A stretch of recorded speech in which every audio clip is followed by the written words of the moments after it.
Tesalónica. El capítulo 27 narra algunos aspectos interesantes que quiero resaltar, apenas algunos de ellos. Ese viaje fue de mucha tormenta. Resulta que estaba llegando el invierno y era la época donde nadie se atrevía a viajar. Mas ellos emprendieron ese viaje. Versículo 8 dice que costeándose con dificultad llegaron a un lugar que se llama Buenos Puertos, que está cerca de la ciudad de Lasea, y habiendo pasado mucho tiempo, siendo ya peligrosa la navegación, por haber pasado ya el ayuno, Pablo les amonestaba diciendo: no vayamos, vamos a quedarnos aquí por un tiempo más. Pero el versículo 11 dice que el centurión daba más crédito al piloto y al patrón de la nave que aquello que Pablo decía. Bueno, en ese trayecto, mientras están yendo para Roma, sucede que a partir del versículo 13, la situación se empeora. Vino una brisa del sur, pareciéndoles que ya no tenían lo que deseaban, levaron anclas e iban costeando Creta. Y dice que no pasó mucho tiempo que dio contra la nave un viento huracanado llamado Euroclidón. Y siendo arrebatada la nave, no pudiendo poner a proa al viento, dice allí, nos abandonamos a él. O sea, perdieron la esperanza incluso, se abandonaron a la tempestad. Versículo 20, no apareciendo ni sol ni estrellas por muchos días, y acosados por una tempestad no pequeña, habíamos perdido toda esperanza de salvarnos. Esa es la situación que vivió Pablo. Y luego Pablo se levanta en medio de esa angustia para decir: ahora os exhorto a tener buen ánimo, ya que no habrá ninguna pérdida de la nave o ninguna pérdida de entre nosotros, sino solamente de la nave. ¿Qué garantía y qué seguridad tenía él? Porque esta noche ha estado conmigo el ángel del Dios de quien soy, a quien sirvo, diciendo: Pablo, no temas, es necesario que comparezcas ante César. Y aquí Dios te ha concedido a todos los que navegan contigo. Ellos continúan ese viaje siendo abandonados por esa tempestad, y allí, después de ese naufragio, llegan a una isla de Malta. Allí se desarrollan algunos acontecimientos para que finalmente el capítulo 28, versículo 11, dice que pasados 3 meses llegaron al destino final. ¿A dónde? Pues a Roma. Y en Roma él tiene la libertad para poder predicar. Yo quiero solamente finalizar aquí leyendo los 2 últimos versículos y la manera como acaba el libro de Hechos de los Apóstoles. Mira, Pablo permaneció 2 años enteros en una casa alquilada cuando llegó a Roma, y allí recibía a todos los que él venían. ¿Qué hacía allí? Predicando el reino de Dios, enseñando acerca de Jesucristo abiertamente y sin impedimento. ¡Qué extraordinario! ¿Dónde está? Finalmente en Roma. Solo que para llegar a Roma, que era su sueño desde hace mucho tiempo, tuvo que pasar muchas cosas. ¿Qué cosa es lo que sucedió?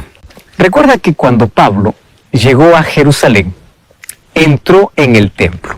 Cuando entró en el templo fue acusado falsamente de haber llevado a los gentiles dentro del santuario. Entonces él allí fue atacado, fue arrastrado y casi muerto.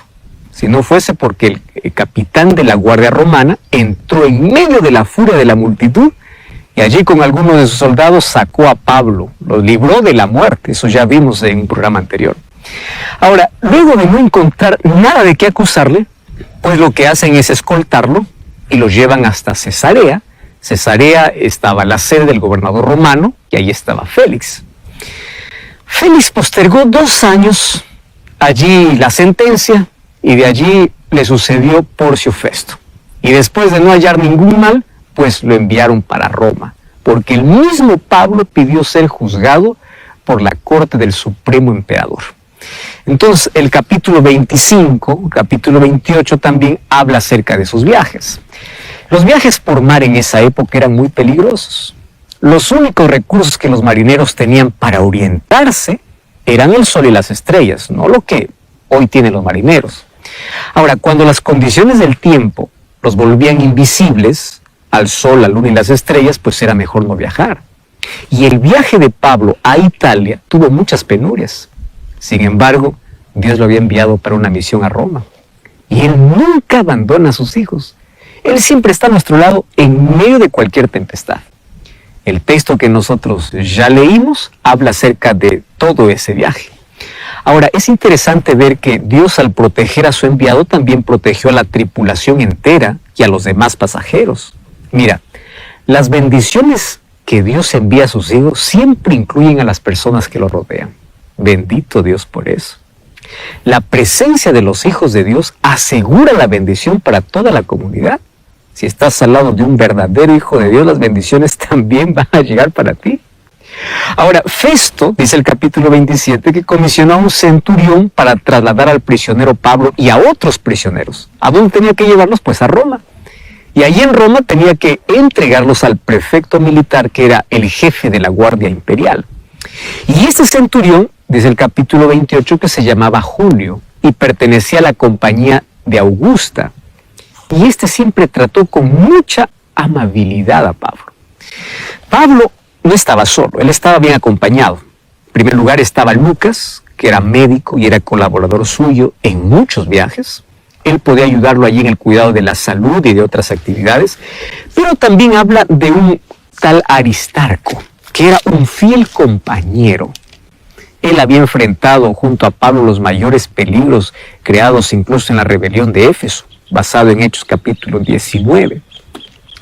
¿Sabes que ellos apenas salieron de Sidón? Pues comenzaron las dificultades. Ya leímos aquí parte de esas dificultades. El viento soplaba en contra, mas ellos avanzaron lentamente hacia el norte, siguieron toda la costa, luego allá al norte de Chipre giraron hacia el oeste, avanzando entre Chipre y el continente.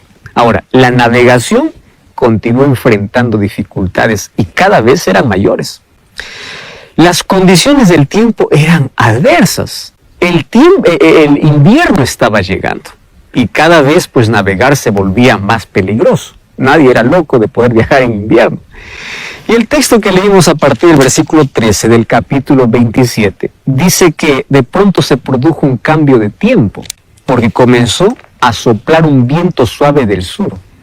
Era contrario al viento fuerte del norte que ya los había azotado durante el viaje. Ahora se estaban dirigiendo para Fenice, pero a Fenice nunca llegaron, porque dio contra la nave un viento huracanado que se llamaba Euroclidón, y tuvieron que rendirse a ese viento y dejar que el barco navegara simplemente hacia el sudoeste. Y allí pues entraron en mar abierto y quedaron totalmente a la merced del mal tiempo. Y cada vez esto empeoró, porque allí dice que al día siguiente, como la tempestad seguía arremetiendo con fuerza contra todos ellos, ellos tuvieron que arrojar toda la carga que iba en el barco allí al mar. Y al tercer día, pues arrojaron también los aparejos del barco. Imagínate la tempestad, y la tempestad no paró, continuó. Por eso es que el texto dice que llegó el momento en que no vimos ni sol, ni luna, ni estrellas. O sea, todo parecía perdido. Incluso ellos dicen que habían perdido la esperanza de salvarse, o sea, la esperanza de vida. La tripulación y los pasajeros habían pasado muchos días sin comer.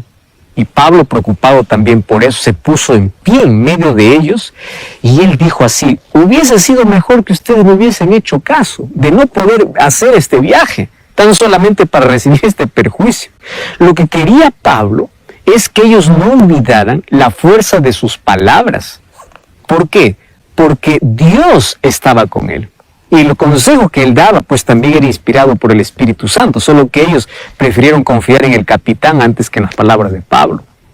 Ahora, sin embargo, él dice: os exhorto a tener buen ánimo, porque no habrá la pérdida de ninguna vida. Solamente la nave se perderá, o sea, lo material se perderá. Claro, esta noticia trajo algo de positivo y algo de negativo, ¿no? La pérdida del barco, obviamente, desagradable para el dueño del barco, pero también la esperanza de que no habrá muertes de seres humanos, pues la vida es lo más importante. Y luego les dijo la razón por la cual él estaba tan seguro de aquello que decía. Él dice así: esta noche ha estado conmigo el ángel de Dios, de quién soy y a quién sirvo. ¡Qué expresión más linda! Y él me dijo: no tengas miedo, porque tú tienes que comparecer ante el emperador y Dios te ha concedido a todos los que navegan contigo.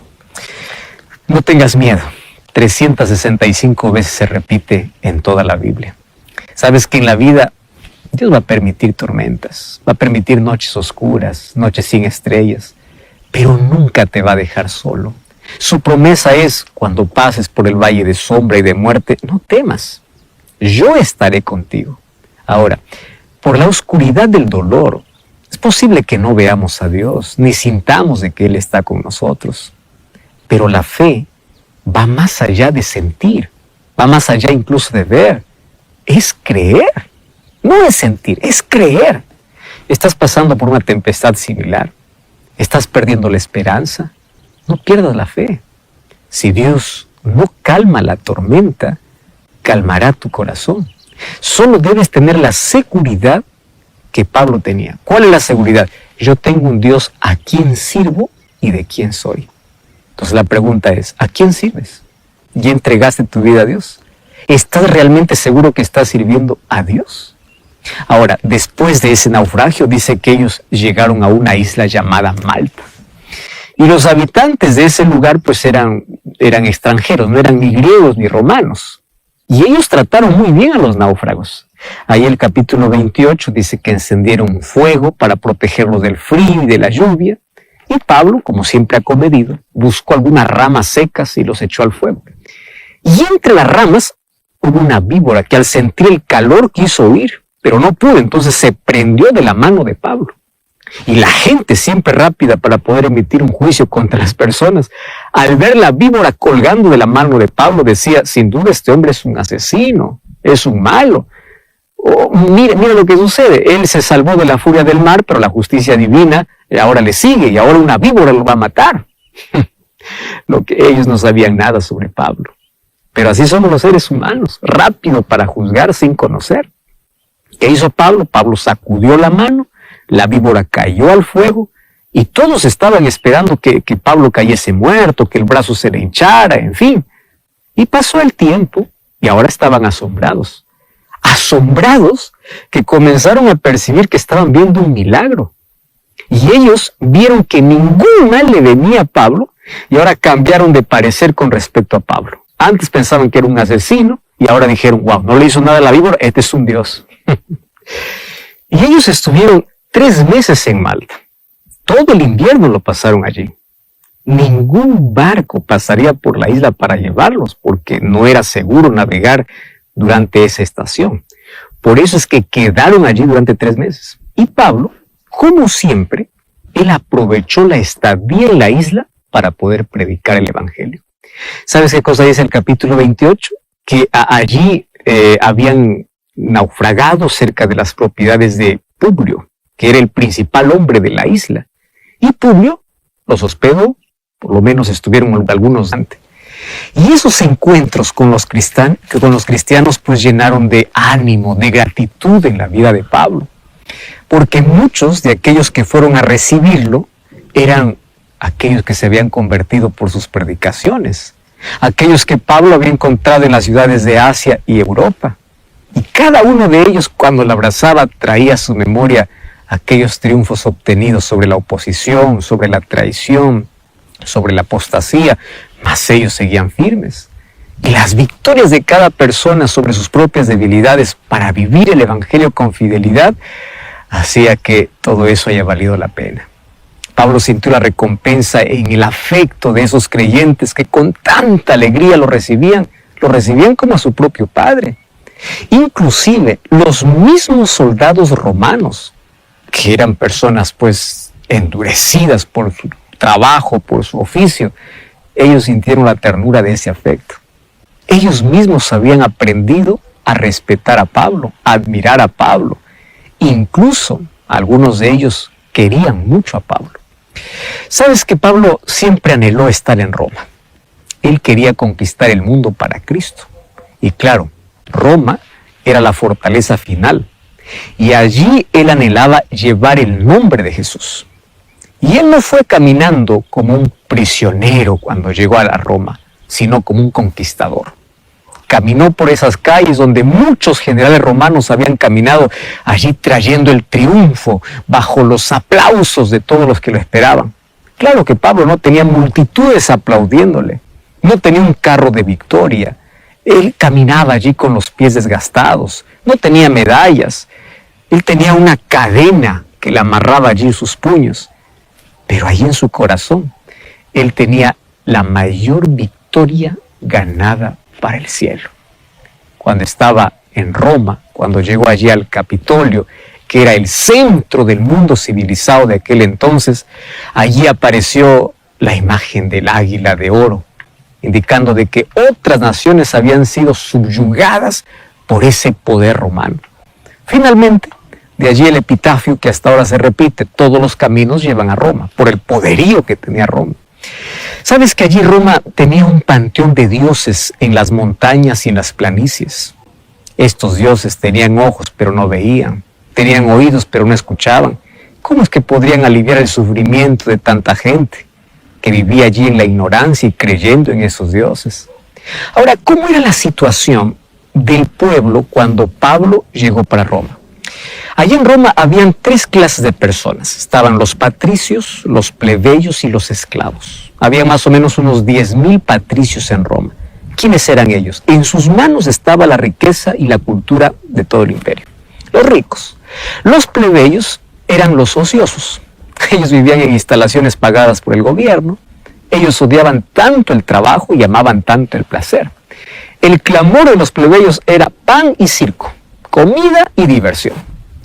La mayor parte de la población eran los esclavos. 60 millones de esclavos había en todo el imperio. Y sabes que estos esclavos vivían allí en ergástulas, que eran unas casas romanas para soldados presos. Y ellos vivían y eran tratados como animales de carga. Estaban agrupados como en establos. Así vivían estas personas. Y claro que ellos realizaban todo tipo de trabajo sin recibir nada. Había un coliseo, que era el Coliseo Romano, donde había lugar para 100,000 personas. Y allí obviamente que había un lugar especial para el emperador. Había otras galerías inferiores que eran reservados para los patricios y todas sus familias. Y allí estaban finalmente los bancos de piedra, donde se sentaban los plebeyos. Y al último, si había lugar, era para los esclavos. Es interesante que allá en Roma, al toque, o en el circo romano, en ese coliseo, al toque de la trompeta, salió un grupo de gladiadores y saludaba al emperador. Morituri te salutamos. Que quiere decir, están listos para morir los que te saludan. Y ellos luchaban entre ellos como animales salvajes. La arena quedaba manchada de sangre. Los muertos eran arrastrados fuera de ese coliseo. Los heridos imploraban por misericordia, pero misericordia no había en el corazón del pueblo. Por eso Daniel capítulo 7 menciona a Roma como una bestia terrible, cruel e implacable, donde morir era mejor que vivir. En ese mundo cruel y sin amor llegó Pablo. Esa Roma que Pablo conoció, pues era una Roma de arte, de ciencia, donde la filosofía había dado lo mejor, pero no daba resultados. No había una visión clara de la verdad. No había un concepto justo de los derechos de la humanidad, pues las personas allí andaban en tinieblas. Y sabes que cuando llegaron a Roma, el centurión entregó a los presos allí al prefecto militar. Pero a Pablo, con Pablo se hizo una excepción. Se le permitió vivir en un domicilio particular. Y había solamente un soldado que lo vigilara. Capítulo 28, versículo 30 y versículo 31 menciona eso. Y allí dice que permaneció 2 años en una casa alquilada. Fue del año 61 al año 63. Y en ese tiempo él predicó a todos los que iban a visitarlo. Y aquí Lucas concluye la historia diciendo de que Pablo predicaba el reino de Dios y enseñaba acerca de Jesús sin impedimento alguno. Desde la casa prisión donde estaba Pablo, el evangelio se extendió hacia los judíos, hacia los romanos, hacia la guardia pretoriana, hacia los gentiles de Roma y hacia la misma casa de Nerón. Nerón era el más vil de todos los emperadores romanos. Sabes que sus cortesanos eran crueles, eran degradados, eran corrompidos igual que el emperador. Sin embargo, la Biblia menciona que algunos de ellos aceptaron el evangelio. Ahora, además de predicar el evangelio durante 2 años allí desde esa prisión en Roma, Pablo escribió 4 epístolas. Escribió la epístola a los Efesios, Filipenses, Colosenses, Filemón. Eso lo escribió en el año 63 y las otras en el año 62. Y es interesante que cuando él escribe epístolas a los filipenses, él muestra que a pesar de las circunstancias que él ha vivido, o incluso que está viviendo, él se siente feliz. Cuando uno repasa allí la epístola a los filipenses, desde el primer capítulo, él comienza a expresar su fervor por Dios, la oración por los creyentes. Está diciendo que para él vivir es Cristo, que su vida se centre en Cristo. Habla también acerca del desafío que tiene como ser humano. Habla acerca de su lucha como ser humano. Y en el capítulo 3, versículo 13 o versículo 12 dice, no es que lo haya alcanzado ni que ya sea perfecto, sino que prosigo al blanco. Y yo no pretendo haber alcanzado, una cosa hago, olvido lo que queda atrás y me extiendo a lo que está delante. O sea, en medio de las circunstancias más adversas de la vida, su visión, su mirada estaba puesta solamente en Jesús. Y qué lección impresionante. Mira, cuando pasamos por las mayores crisis de la vida, cuando nuestra visión está en Jesucristo, entonces nada nos va a hacer desviar de la fe, nada nos va a desviar del camino. Y en el versículo 20 me encanta cuando él dice, nuestra ciudadanía está en los cielos, de donde esperamos al Salvador, a nuestro Jesús. O sea, mientras estemos en este mundo que no es nuestra ciudadanía, pues vamos a pasar por conflictos, vamos a pasar por dolor, vamos a pasar por angustia, vamos a pasar por situaciones inesperadas. Sin embargo, el capítulo 4, que es el final de la epístola ya a los filipenses, escrita desde Roma, desde esa prisión, él habla acerca del regocijo que tiene en el Señor. Y cómo me encanta el versículo 1, dice, amados míos, yo deseo gozo y corona mía para que ustedes puedan estar firmes en el Señor. Y el verso 4, él resalta, regocijaos en el Señor. Otra vez os digo, regocijaos. Y aquí viene la pregunta, ¿cómo es posible que una persona que esté en prisión pueda decir a aquellos que ven en libertad que se regocijen? ¿Cómo es que de sus manos puede escribir esto? O de las manos de un prisionero puede salir satisfacción, alegría y gozo. Es que la verdadera alegría no se basa en circunstancias, no se basa en cosas. Él dice, regocijaos en el Señor. Muchos buscan regocijo en fiestas, muchos buscan regocijo en placer, muchos buscan regocijo en situaciones. Sin embargo, aquí dice, regocíjate en el Señor. Porque cuando tu regocijo está en el Señor, no importa lo que puedas perder. Tu fortaleza continúa, tu esperanza continúa.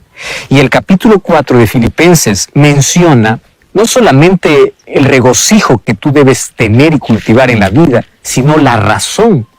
Y ahí a partir del versículo 6 dice, no estén preocupados. Si es que la preocupación está quitándote la alegría, yo les voy a decir la manera como yo aprendí a lidiar con eso, y a pesar de las circunstancias que estoy viviendo, yo sigo feliz. ¿Y cómo? Versículo 6 dice, por nada estéis afanosos, sino que oren a Dios con acción de gracias. Reemplaza tu preocupación por oración. Esto lo escribe Pablo desde Roma, mientras él es prisionero. ¿Cómo una persona que puede pasar por las circunstancias más adversas puede animar a aquellos que están en libertad? Y claro, porque él aprendió a hacer de Jesús el centro de su vida. Él aprendió a no quitar los ojos de Cristo. Él aprendió a mirar la recompensa más que las dificultades. Él aprendió a mirar hacia adelante más que al pasado. Él aprendió a disfrutar del presente cada día dependiendo de Cristo. Y allí vienen los otros consejos. El versículo 11 dice, pues yo he aprendido a acomodarme, he aprendido a vivir contento, no importa mi situación, porque el contentamiento no viene, cuando tengo un logro, cuando tengo éxito. No, él dice, yo aprendí a estar contento, no importa cualquiera sea mi situación. Sé vivir humildemente, sé tener abundancia, estoy enseñado para estar saciado, para estar con hambre. O sea, eso nunca va a cambiar mi fe, eso nunca va a desanimarme, He aprendido a disfrutar cada día. Sé vivir humildemente y sé tener abundancia. Y allí viene el versículo 13, porque todo lo puedo en Cristo que me fortalece. O sea, ¿quién le da la fortaleza en los momentos difíciles? Cristo. A esto se refiere Pablo cuando decía todo lo puedo en Cristo que me fortalece. Porque la fortaleza tú no lo necesitas probablemente cuando las cosas están bien. Fortaleza necesitas en las adversidades de la vida, en las lágrimas, en la enfermedad, en el dolor, cuando hay situaciones inesperadas. Allí necesitas fortaleza. Y allí dice, todo lo puedo en Cristo. Él me da fortaleza. Si alguien me pregunta por qué yo no puedo perder la sonrisa a pesar de las dificultades que tengo, pues porque todo lo puedo en Cristo que me fortalece. Y él concluye allí su carta diciendo, Dios suplirá todo lo que os falta. Y termina allí con saludos para la iglesia de los filipenses. ¿Sabes qué? Cuando nosotros revisamos esta carta que escribió desde la prisión, desde Roma, encontramos grandes secretos que son revelados desde la propia experiencia de un hombre que pasó tantas adversidades. Ya vimos que mientras él iba para Roma, pasó tormentas, pasó dificultades, en algún momento perdieron hasta la esperanza de vivir, tuvieron varias noches sin estrellas. ¿Sabes que el ser humano mientras esté en este mundo va a vivir incertidumbre, va a pasar por dolor? Pablo era un hijo de Dios. Era un grande mensajero. Dios estaba con él, pero el hecho de que Dios esté con él no significa que Dios te libra del sufrimiento. Dios te da fortaleza en medio del sufrimiento. Es eso lo que hace Dios. Y Pablo aprendió a convivir, aprendió a lidiar, aprendió a sobresalir. Porque aquí, como lo expresa en Filipenses, aprendió a hacer de Jesús el centro de su vida, a no quitar sus ojos en él, a mirar solamente hacia adelante, olvidando las cosas que están en el pasado. Él aprendió a orar por todo. Él aprendió a hacer de la oración su vida, su estilo de vida. No a tener momentos de oración, sino una vida de oración. Finalmente dice, he aprendido a estar contento. No importa lo que suceda, yo estoy contento. Porque si yo tengo a Cristo en mi vida, sé que Él conduce mi vida, pues van a haber circunstancias. Es más, cuando vengan las circunstancias voy a decir, ya estuve esperando. Pero una cosa, yo no me voy a quebrar, porque todo lo puedo en Cristo. Él me da la fortaleza para estar en pie en medio del dolor. Él me da la esperanza para poder llorar de manera diferente. Él es todo en mi vida. Porque finalmente, si algo falta, dice el versículo 19 del capítulo 4 de Filipenses, mi Dios pues suplirá conforme a sus riquezas. Qué extraordinarias lecciones que aprendemos de Pablo mientras estaba en la prisión. Y cómo concluye el libro de Hechos diciendo que desde allí escribía para las iglesias, pero él continuaba predicando el evangelio. Durante toda su vida lo dedicó a predicar. La razón de su vida era Cristo. Y cuando tú descubres que la razón de tu vida es Cristo, tú estás dispuesto a vivir por Él y a morir por Él. Sabes, Dios quiere que tú vivas para Él. Pablo lo descubrió el momento que se encontró con Jesús. Y hoy también tú puedes encontrar la razón y el propósito para tu vida. ¿Para quién estás viviendo? Tiene la misma seguridad que Pablo tenía cuando decía, yo sé a quién sirvo, yo sé de quién soy, porque el ángel de Dios de quién sirvo y a quién soy ha estado conmigo hoy. Tú tienes la misma seguridad de que sirves a ese Dios. Probablemente hoy estés desanimado, hoy estés quebrado por las circunstancias adversas de la vida. Probablemente estés pasando por aquellas noches oscuras donde las estrellas de esperanza van desapareciendo.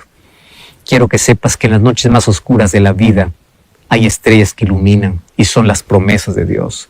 Dios nunca te abandonó. Mientras más oscura es la noche, las promesas de Dios brillan más. No te desanimes, levanta tus ojos al cielo, no quites tu mirada de Cristo. Adversidades van a haber en la vida, pero levántate, porque la fortaleza viene de Dios. Y si Pablo pudo lograrlo a través de su experiencia y su relacionamiento con Cristo, significa que todo cristiano también puede lograrlo. Así que a partir de hoy, podemos vivir esta misma experiencia, fortaleza en las dificultades, oración cuando hay preocupación, que nuestra mirada esté fija en Jesús, y no importa las circunstancias externas, cuando en nuestro corazón hay paz, hay esperanza. Recuerda que cuando esté Cristo en la vida, no importa la tormenta afuera, porque siempre habrá paz adentro. Pero cuando no está Cristo en la vida, no importa la tranquilidad afuera, siempre habrá tormenta adentro. Entonces es mejor tener paz en el corazón, no importa si por afuera.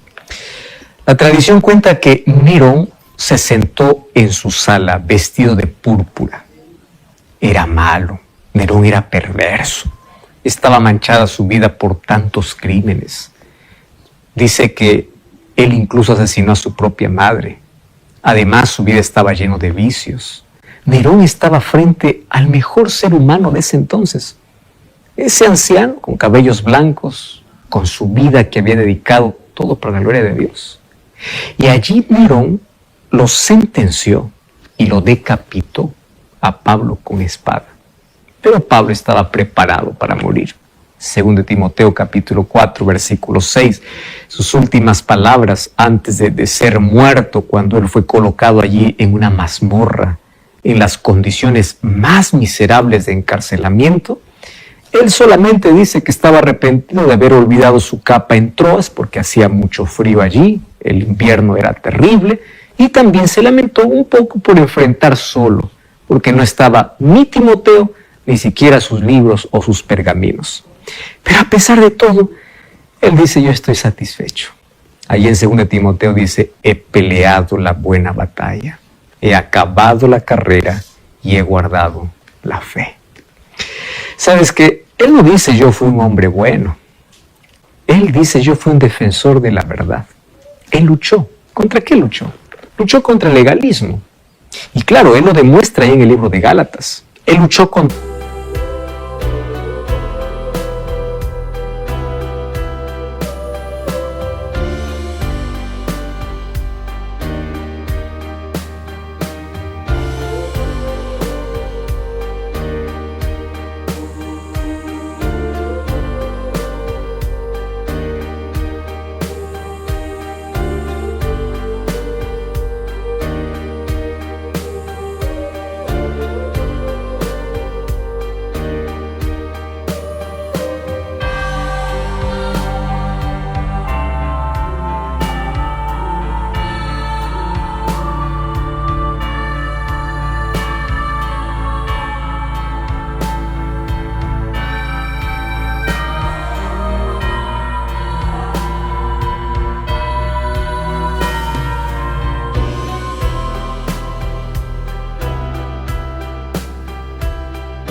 la impureza y el sectarismo, y él lo demuestra en el libro de Corintios.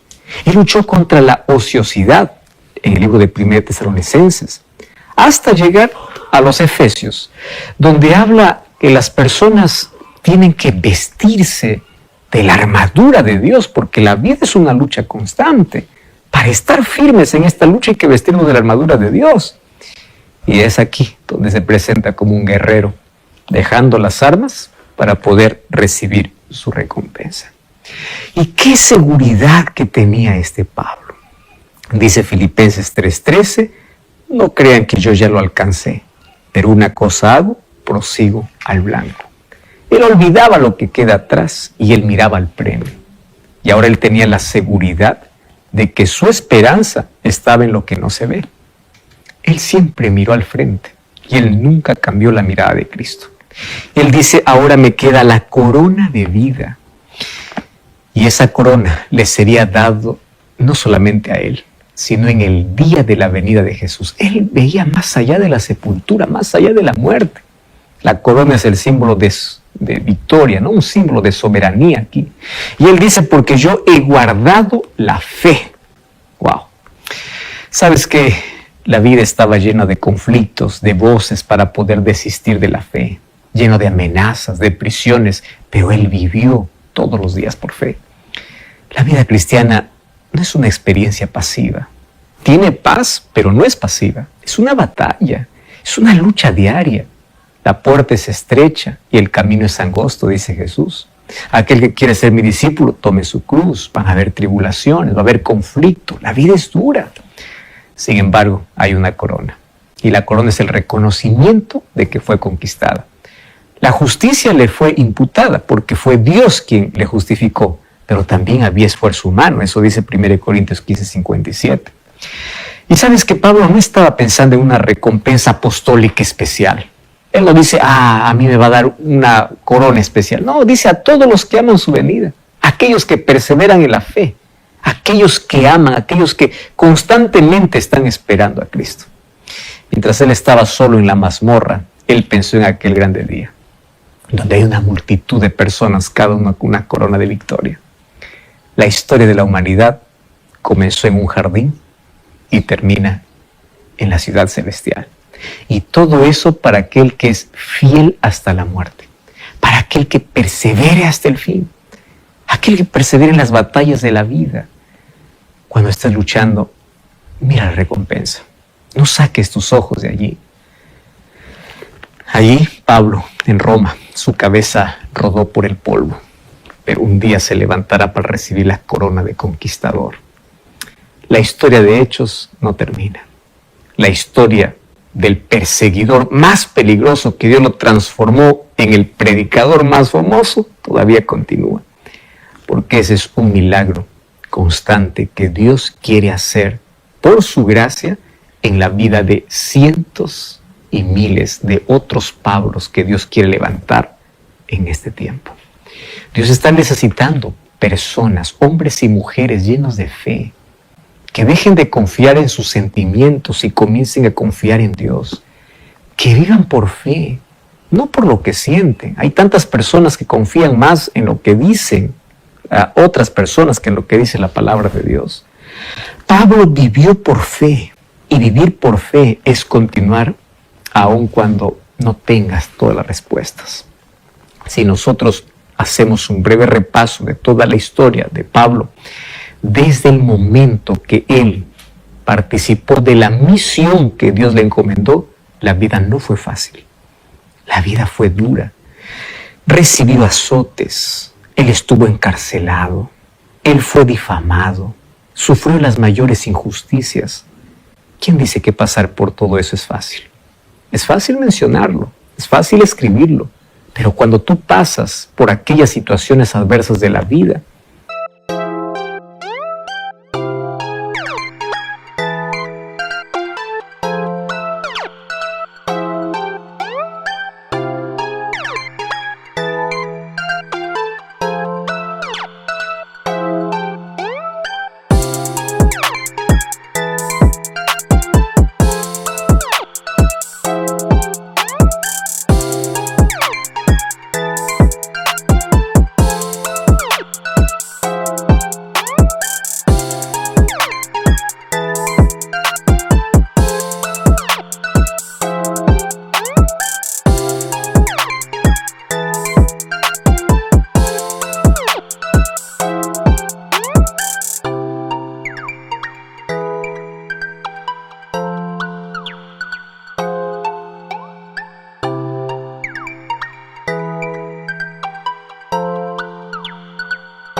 es donde realmente sabes de qué tamaño es tu fe. ¿Cuánto estás dispuesto a perseverar aún sin entender?